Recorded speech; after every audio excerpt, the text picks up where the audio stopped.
Bonjour, le titre de cette chronique pourrait prêter à sourire, or il n'en est rien. Car les récentes décisions prises par le 45e président des États-Unis pourraient bien coûter fort cher aux Américains, mais aussi à l'humanité tout entière. Après avoir décrété la reprise des travaux du fameux serpent noir, oléoduc qui doit traverser les fragiles réserves indiennes dans l'état du Dakota, et semblait s'être soldé fin 2016 par la victoire de la tribu Standing Rock, Donald Trump est allé au charbon conformément à ce qu'il avait annoncé en tant que candidat. Et bien qu'en se bouchant le nez, les yeux et les oreilles, on puisse mettre à son crédit son soi-disant souci de redonner des emplois à des Américains plongés dans le plus profond désarroi, la relance de l'exploitation des mines de ce combustible fossile, dont il est prouvé que l'utilisation est particulièrement néfaste pour la santé humaine, laisse planer un lourd nuage noir. Trump,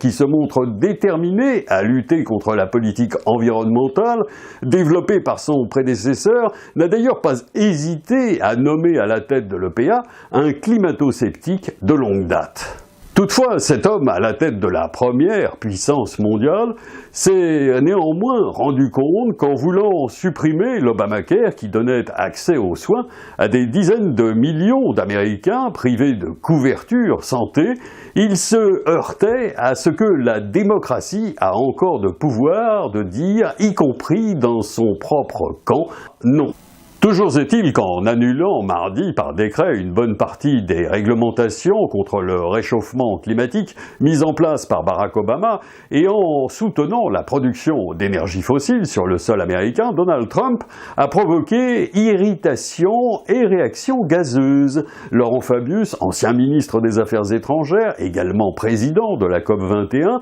n'a pas tardé à dénoncer mercredi les décisions prises par la nouvelle administration américaine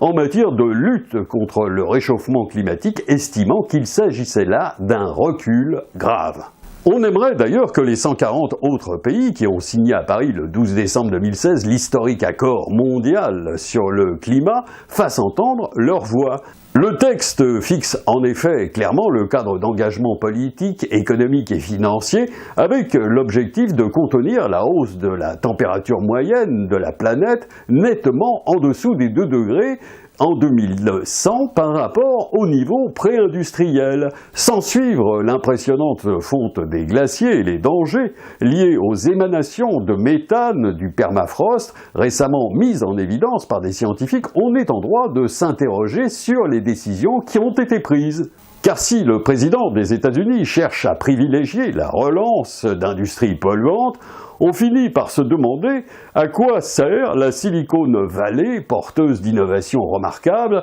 dont bon nombre sont axés sur l'exploitation des énergies renouvelables. Pour aussi critiquable que soit la décision prise par Donald Trump de privilégier les énergies fossiles, force est de constater que bon nombre de pays européens sont confrontés à des difficultés pour assurer la fameuse transition énergétique. Et bien que fervente partisane du développement des énergies renouvelables, l'Allemagne notamment ne se prive pas d'exploiter, voire d'ouvrir de nouvelles mines de charbon pour répondre aux besoins. C'est à se demander si les pays émergents et pays en voie de développement ne vont pas devenir, à terme, avec l'aide des pays développés, les mieux placés pour assainir l'atmosphère, une hypothèse qui pourrait entraîner un total renversement de situation entre pays riches et pays pauvres. Il ne reste qu'à espérer que les déchets nucléaires qu'on ne sait toujours pas traiter et sont enfouis dans des blocs de béton sous terre et au fond des océans ne viennent pas un beau jour provoquer l'irrémédiable.